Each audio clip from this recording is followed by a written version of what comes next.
Hi, I'm Carl Oliver from City As School High School.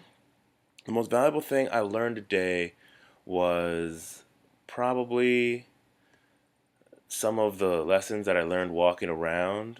The, I guess that's just like information, but I think the bigger thing would be this distinction between traditional and experiential, because we were talking about that a little bit, and it seems like one of those. It seemed like one of the things that was always really clear cut.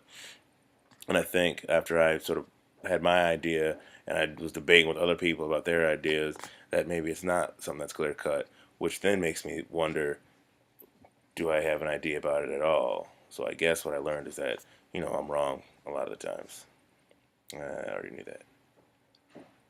Today's experience will empower me to, well, first off, look at that Book Institute book about PBL and try and do it more. I tried one of those Echo workshop or Echo projects in my class this year, and it was just like a frothing hot mess. But I think if the book can give me some ideas about what pieces are supposed to be part of it and how it should look, how it shouldn't, then I think maybe I could get somewhere else, because I feel like a lot of my teaching is project based anyways, and it'd be really cool to try and synthesize that, and I think that would help, and it would also be an entree point and point of conversation, so I can get help from other people in this group as I go take that step.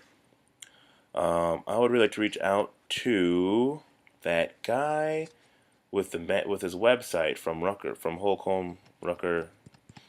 I think that was Academy or Holcomb Rucker High School. About in order to learn more about mastery learning. So in his math classes, he had a set of things that kids needed to learn, then different ways in which they show their mastery in that, and then the kids had to achieve like 90% mastery in each of those things in order to move on. The kids, according to his plan, the kids have all of this mastery stuff, like it's all lined out ahead of time. So the kids get to decide ahead of time, not ahead of time. The kids get to decide what they'll be good at, and then they do it. Like the kids will. That didn't make any sense. So they have. So he sets out these mastery targets, and kids can achieve them at their own pace. Once they achieve it, they get to move on to the next one. And he has it so well planned that they can keep going as far as, I don't even think he really knows how far the kids can go because they haven't pushed them that far. But he says that he has the entire set of standards all set up to keep them from going too far ahead and to keep things sort of together. He has a couple of classroom standards, or like process things for kids to master, and that includes tutoring, and that would be the kids who do that have to then log hours for tutoring and walk around the classroom. So that seemed pretty sick. So after two sessions, I still wonder. I guess after this one in particular, would what does classroom learning look like?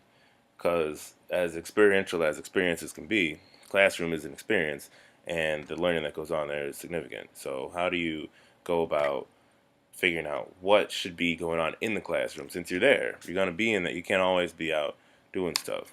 Like the idea of there being a traditional setup versus a experiential setup all at all times makes me wonder.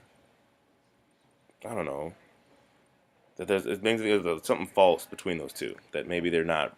You can't be always in one and always in the other. You can have some very traditional field trips, and you can have some very experiential, classroom Socratic seminar debates or something like that.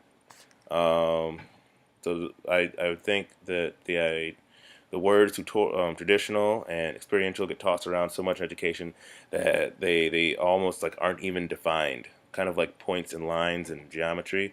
Like everybody just sort of has an idea what it means without even really exploring where it comes from, and trying to and imagine what a world would be like if you had to actually consider what those things mean. So all right, I hope this works. This was fun, and I'll see you guys in a couple weeks.